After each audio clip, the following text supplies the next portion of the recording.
So you all see, and yes, I'm using the tip of a lighter here. Mercury and Mars in Aries.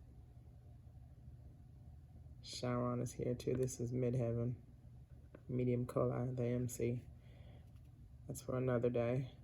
Pisces and Neptune, Taurus and Uranus, opposing Mercury in Scorpio. Mercury is just coming out of Libra, going into Scorpio. Mercury moves fast. So the sun just getting into Libra, Mercury is just coming into Scorpio. Here the planets in Capricorn, finally going direct. The moon by this time will be up here in Aries because we're on today. The moon moves every 2 days, so the moon is about to be in Pisces tomorrow. And in the next 2 days, it'll be in Aries. And here's the North Node in Gemini, which they don't show opposing the South Node in Sag. And this is Venus moving into Virgo. Yeah. And that is the current chart. Welcome back, everyone, to Addicted to Astrology. I am Tea Em Zee, teaching everyone abundantly empowering many, Zakia enlightening every day. So, it's been a while. A lot has happened. I did a short video last week during the new moon in Virgo, which was at the end of Virgo season. It is now Libra season. The season before the season that matters. No, but honestly, I am a Libra rising, so Libra season matters actually too.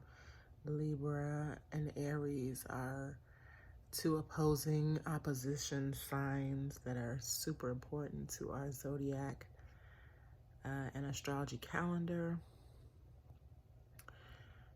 Libras are harmonizing, balancing, justice-seeking, ruled by Venus. Therefore, that is the planet of love. So they're all about relationship building, partnerships, beauty. They are definitely charming and sexually appealing people, dependent, people persons. Really enjoy people and people enjoy them. And being romantic. The low vibing side of Libra can be that some are lazy, especially my son, who I am definitely trying to get on his high vibration. My son is a Libra, 1021. Shout out to DJ Donnell Jr. Self-indulgent, easily influenced, and indecisive. And me being a Libra ascendant, Libra rising, knowing your ascendant, and which is the time of knowing what time you're born, takes care of almost the rest of your birth chart. And by me being a Libra ascendant, I definitely see, first of all, I have a lot of Libra in my chart. Okay, I have Libra ascendant, I have Libra and Pluto and Libra, which is a generational planet. So in brief, my generation had all these characteristics coming up. Libra and Capricorn was not even that long ago, you know, in the 70s and the 80s.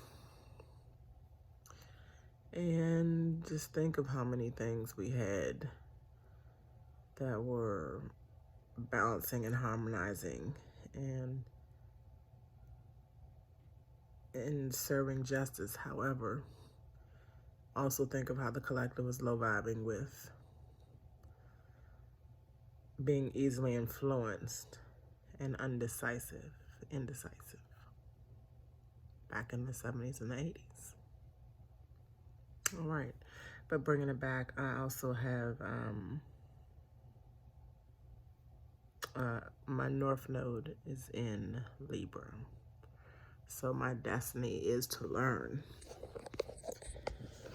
how to be more balancing, how to be more, build more with my relationships, more harmonizing, be able to decide more, not be indecisive. I can be indecisive. Being more charming, being more taking care of more of my beauty. I promise you that if I wasn't working so hard with my Capricorn moon self, I would be a little bit more worried about my looks. But you know, that has been always my thing on YouTube, is not doing too much to please myself in the eye. But however, I do want my relationships to build, especially love-wise. So that is a good thing about Libra season. All right, October, right now, today it is September the 28th. We have 2 more days in September, so October is coming. And with October coming on its first day, October is just going to be, you know, we're saying every month in 2020 is going to be something, and it just gets more intense and more intense as we grow. But October has 2 full moons and a new moon. So October begins with the Aries full moon. It ends with the Taurus full moon. Excuse me, and in between it has the Libra new moon. So just briefly on the full moon coming on the 1st, the Aries full moon, based on the Libra new moon and the Taurus full moon coming, it's basically supermoon season, even all the way through November. And when the month begins and ends with full moons, like I said, it's extra emotional. There's going to be a lot more going on, and we're going to feel these things deeply. So in saying that and starting off the month with that in mind, Aries being a selfish kind of moon, I'm going to get more into the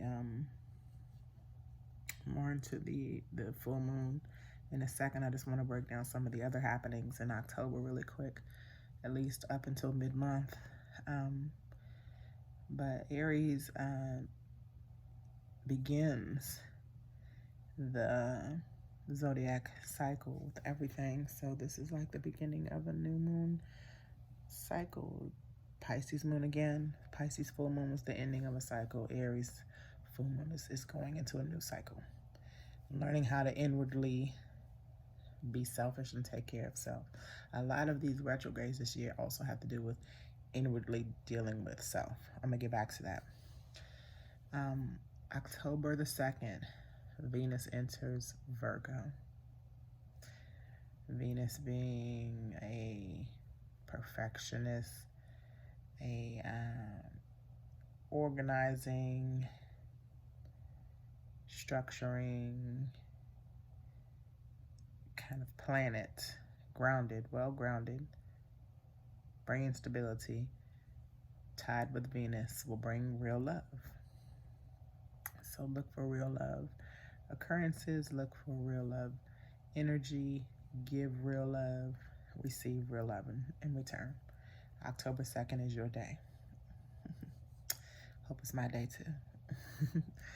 October the 3rd, Pluto finally goes direct. So today is September the 28th. Tomorrow, Saturn goes direct on the second to last day of, so actually it's 3 days left in September, yes. So in the second to last day of September, Saturn goes direct. Saturn is in its home in Capricorn. It's been in retrograde since May of 2020. 4 long months. 4, 6, my math is off. 5 long months. Almost 5. Basically, that was a tough retrograde, y'all. And us coming out of these retrogrades, the planets Saturn and Pluto being going direct on the 3rd, like I just said, in October.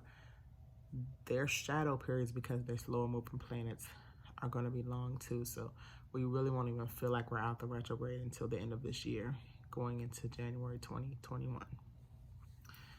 On the 23rd was when, I think it's the 23rd, Jupiter went direct. So all 3 of those Capricorn planets that were in retrograde on the 3rd, all of them will be direct. Pluto being the main one. Forward moving with change is Pluto going direct in Capricorn. Forward moving with change collectively, because Pluto is a generational planet. When we speak of generational planets, we speak of planets that have to do with the collective and what's going on with the collective right then and there, that year, that decade, however long the planet is in that sign. So Pluto being in Capricorn means the structure is definitely going forward with change. Big changes in October with that happening, with it going direct. And we've learned our lesson with whatever, and now we're moving forward into the new direction. Once it comes out of Capricorn, it goes into Aquarius, which is new everything. Capricorn is like newness, especially over humanity. I'm sorry, Aquarius is like newness, especially over humanity, which is after Capricorn. Now that we're going direct, we're moving into the Aquarius area with all those planets. Pluto will definitely take a longer time for it to get to Aquarius, but sometime in early January, late December, Jupiter and Saturn both go into Aquarius. But sticking with October the 7th, Mercury opposes Uranus. So Mercury is in Scorpio as of today, or yesterday, on the 27th of September. Scorpio, my sign, my sun sign. My Uranus sign is also in Scorpio. And Uranus is in Taurus, which is Scorpio's opposing sign. So when Mercury opposes Uranus, and when Scorpio opposes Taurus, our awareness of the issues that are the deep, dark secrets will come out. Uranus is rebellious. It's a surprise planet. It's going up against Mercury and Scorpio. Mercury being the way we communicate, the information we get. There'll be some unexpected news that we get. It's funny because October 7th is one of those big election days or debates.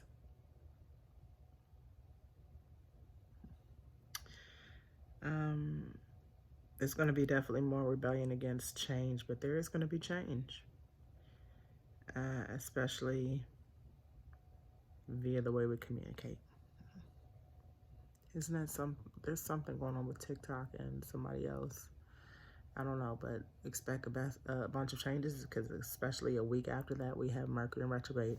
Let's continue, though, with 2 other things before we get there. October the 9th, Mars squares Pluto. Squares, again, bring opposition. It brings conflict. So Mars is the planet of action, and Pluto is the planet of transformation, attempting to restructure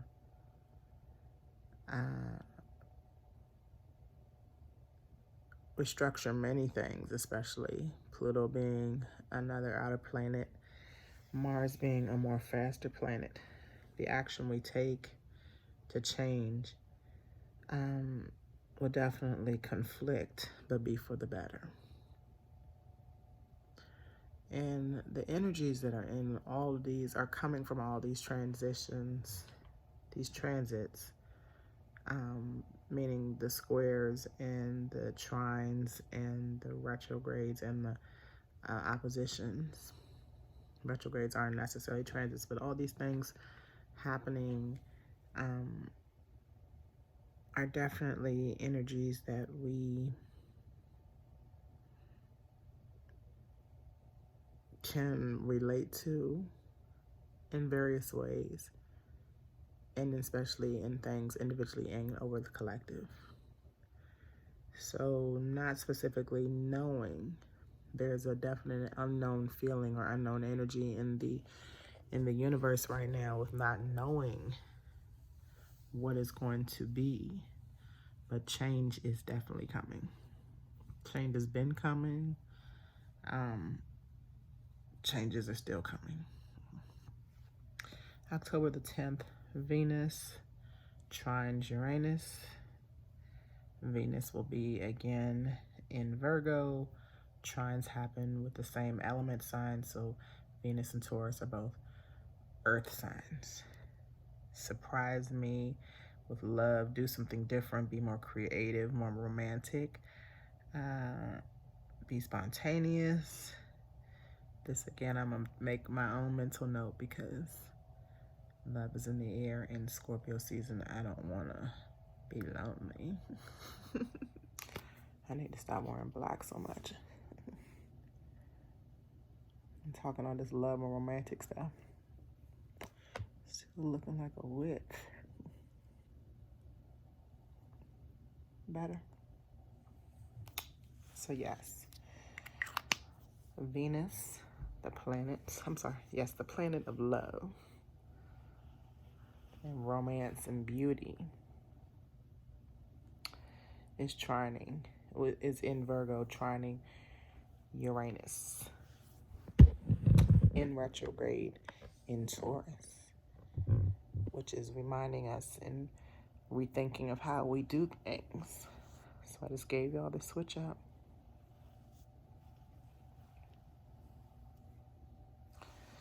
Of how we get our man, so to speak. You know? Do some things different, which is what I'm going to work on. Definitely around October the 10th. So back on target though, Mercury in Scorpio. I don't know if y'all are ready. This has been a whirlwind of a year because all the Mercury retrogrades have been in water signs. And when you are experiencing communication or information coming in via water signs, you need get ready for deep, dark, heavy, truthful, loyal, meaningful, investigating, naturally intuitive information coming out. Deep, dark secrets. Scorpios are ruled by Pluto, which it means is deep, dark secrets. And again, my Pluto is in Libra. Not to throw you off, but when you're looking at your own birth chart, after Pluto was in Libra, Pluto was in Scorpio in the 80s and 90s, the wildest years that I know of, that I've lived through, other than these years I'm assuming coming up. And when Mercury basically when any planet is in retrograde, you have to deal with something inwardly. You have to transform, redo, review individually, and especially dealing with outer planets. Collectively, we have to inwardly deal with ourselves in order for the whole collective to move. Mercury is not an outer planet, so it is not something that needs to be done the collective way. However, it still needs to be done. It still needs to be reviewed. And when Mercury is in Scorpio, we are reviewing the deepest, darkest of secrets. Scorpio being a water sign means go with the flow of things. So we are going with the flow and trusting the words and the depths that it took us to get out these secrets and words. We're trusting it and we're being loyal to it. This all is speaking to individuals because individually we have to go inside ourselves and see what kind of truth and information we really want to trust and believe. Mercury in retrograde in Scorpio is not going to be as intense as Mars in retrograde per se, because Pluto rules Scorpio. However, Scorpio is also ruled by Mars, and Aries is at home in Mars, and Mars in retrograde right now hasn't been in retrograde since 1988. Shout out to Garby, who was a DC rapper. His song 88, I forget, that's like something we going hard just like it's 88. I was 11 in 88, but I know that it was lit in all the 80s and the 90s. So I can only imagine. Can you imagine what was going on in the 80s when Mars was in retrograde? The late 80s, 88, exactly. Mars goes direct again the day before my birthday on November the 15th. But basically, Mars was not in 88 squaring the Capricorn planets that it's squaring.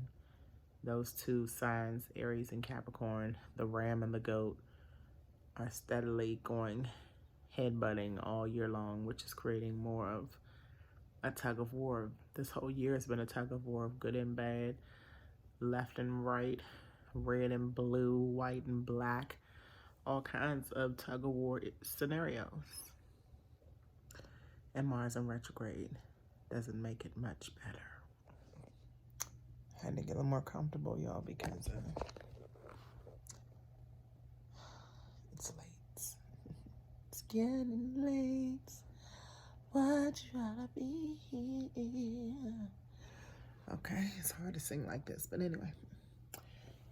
The last thing I want to wrap up with, because we're going to go further into Mars retrograde as the squaring of the Capricorn planets and Libra season continues. There's a lot of Aries, Capricorn, and Libra energy affecting the collective at this time, especially in your birth charts. So always refer to a lot of these things based on your birth chart.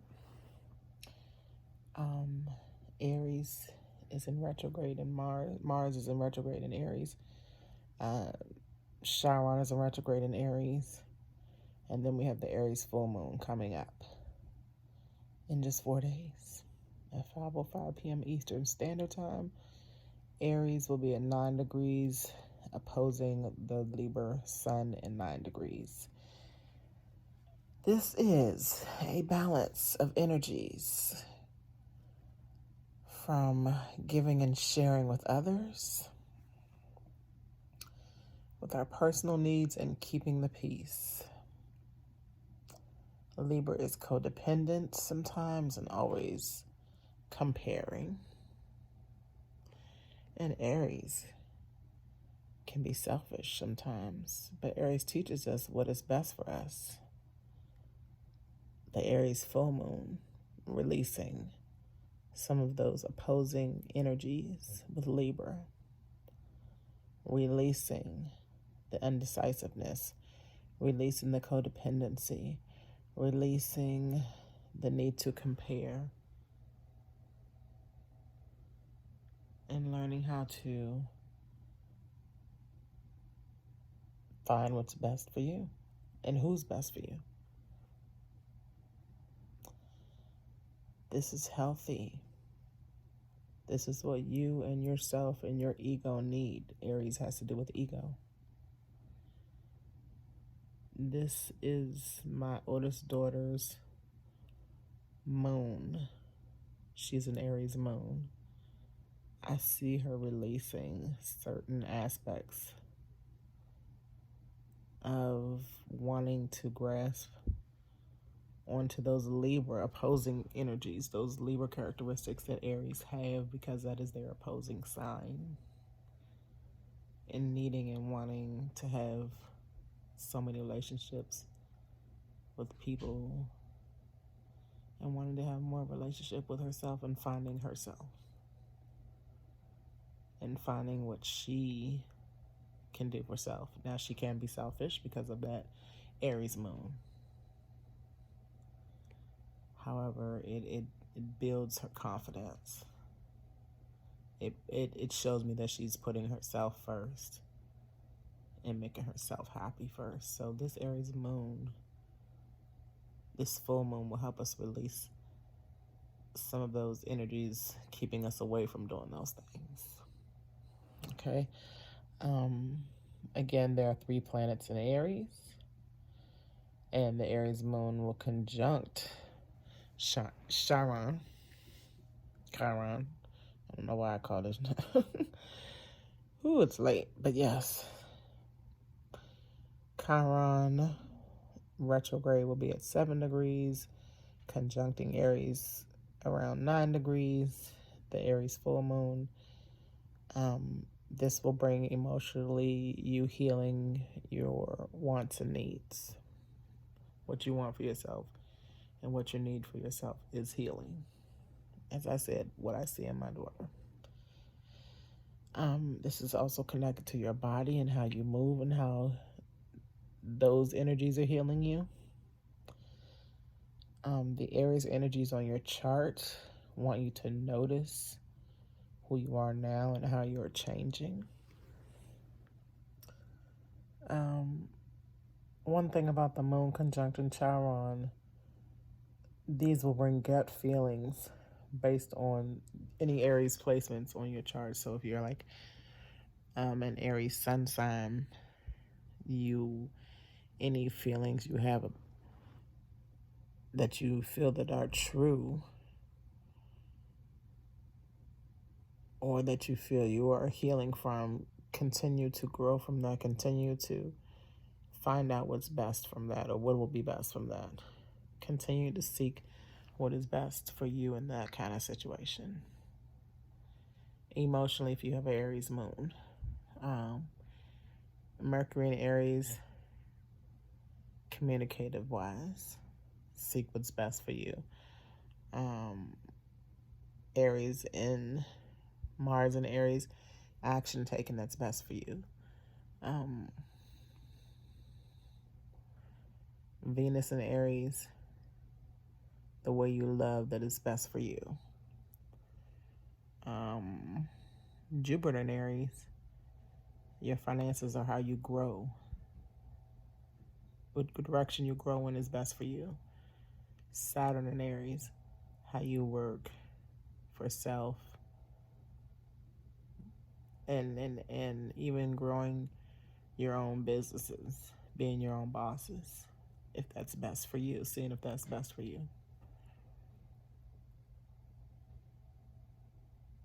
And the rest are outer planets, which are generational. So I'll stop at Saturn. Chiron in Aries, seeing how to heal, which is best for you. My Chiron is in Taurus, which is me healing from materialistic things, or how I bring stability in my life. So you see how I take the characteristic of Aries and tie it into the characteristic of the planets. That is how we do astrology. Okay.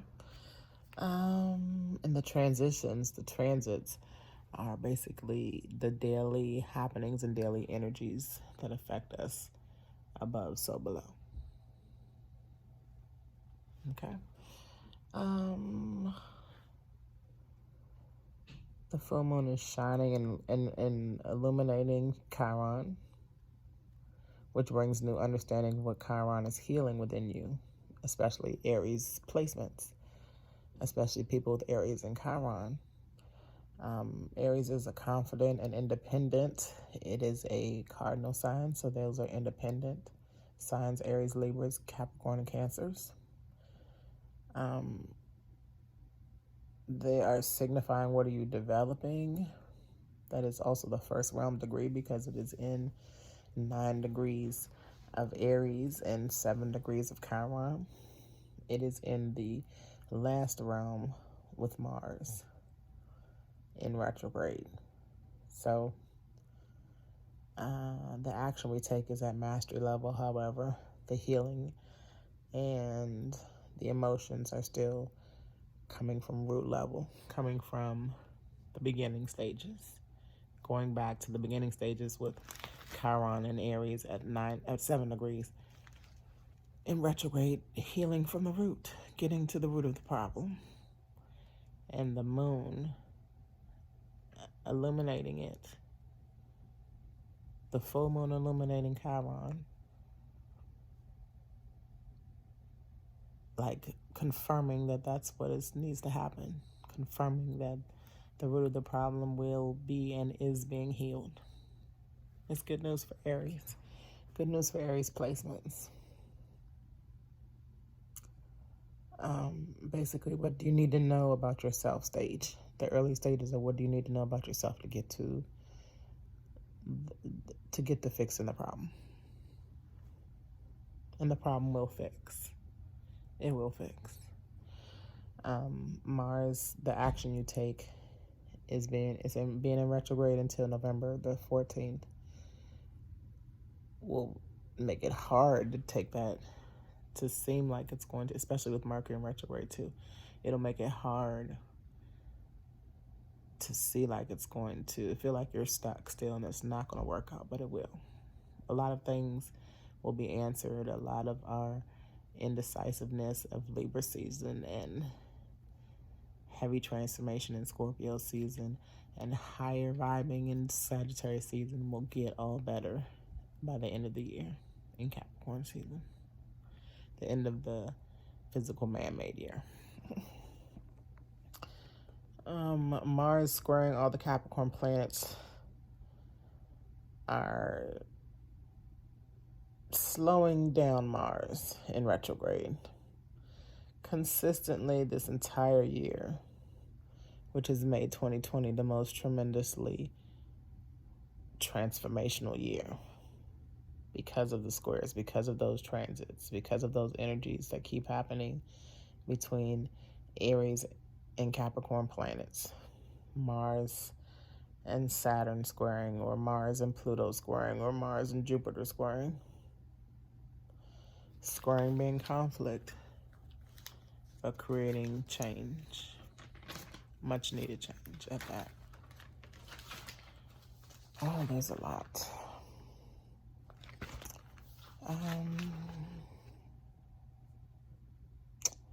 Your understanding of who you are based on these transits, conjunction and squares, are building up yourself, which is Aries. And even though Capricorn energies can be a bit stronger because Jupiter, Saturn, and Pluto are all tremendously powerful, Jupiter being the biggest planet, Saturn being the most structurizing and worldly planet, and Pluto being the planet of transformation, and that farthest outer planet, they're all more powerful than even Mars, which is a powerful planet itself, all three of them. However, their retrogrades are ending on the 4th, again with Pluto. So Capricorn is taking new energies out of those retrogrades that it learned from, that we all learned from, that the world has just been involved in, and using them in a new sense and purpose of how we're going to show up in the world from here on out. Again, without even knowing about astrology, COVID was what the universe used, what God used, what the higher power used, whatever you want to call it, to slow us down. In astrology, we call that retrogrades. They were almost every planet in retrograde this year. Every single planet. Every single planet. Yes. Every single planet that I didn't think about was in retrograde this year. So, if that ain't enough, I don't know what else to tell y'all. Retrograde, look it up if you're not hearing me. All right, so Capricorn taking the new energies again out of what out into the world and using them in a new sense with a new purpose and how to show up in the world. The Aries energy is reprogramming ourselves, especially still in the retrograde season with Aries and Mars in retrograde. We're getting past problems. We're beginning more love and more confidence in ourselves. We're getting a better understanding, a better review of all that, and reprogramming all that with Aries, with Mars in retrograde in Aries. So, with all this said, Mercury in retrograde beginning on 10:13 on the East Coast and 10:14 in some other places. That will not only set off a lot of all the changes that are coming to be more upfront from the depth, from the root, but that is going to be like election season. The biggest thing of collective that we have been discussing as a collective. And there's nothing in astrology that says that some person is going to win, but in astrology, Saturn being the planet of government and world structure, Jupiter being the planet of financial structure. If you do your research and stop BSing, if you do your research and stop BSing, and you get a different point of view from not just one, but 22,000. There are really stories out here that are different from what you get on the 4 news channels that you watch on cable or regular TV. And if you research one, you should research them all, or not speak, in my opinion. However, in political opinion versus astrology, there is going to be change. There is going to be change. Not in the way we think, though. Unexpected change. Unexpected change from Uranus and Taurus. Mercury and Scorpio getting to the depth of the issue. Neptune and Pisces bringing out the illusions. Mars in retrograde making it hard to take action on it all, but reprogramming us on the way we're going to take action when we go direct in November, mid-November. Pluto in Capricorn going direct. Forward with change. Saturn in Capricorn going direct. Forward with restructure. Jupiter in Capricorn going direct. Forward with expansion in our finances and our luck. Venus in Virgo, bringing realness to how we love and how we heal, and even how we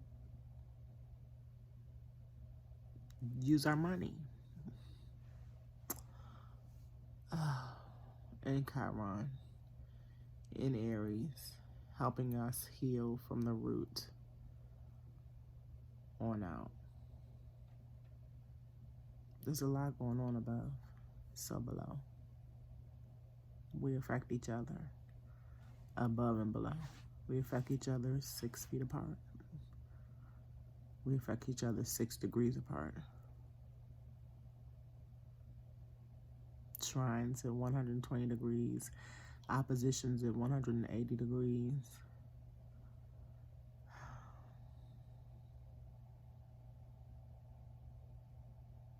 Squares All kinds of things, y'all. All kinds of things happening beyond race, sex, power, ability, intelligence, credentials. So much more to life. Why don't you just give a listen? Chat. Talk. Be new. Change is here. Peace.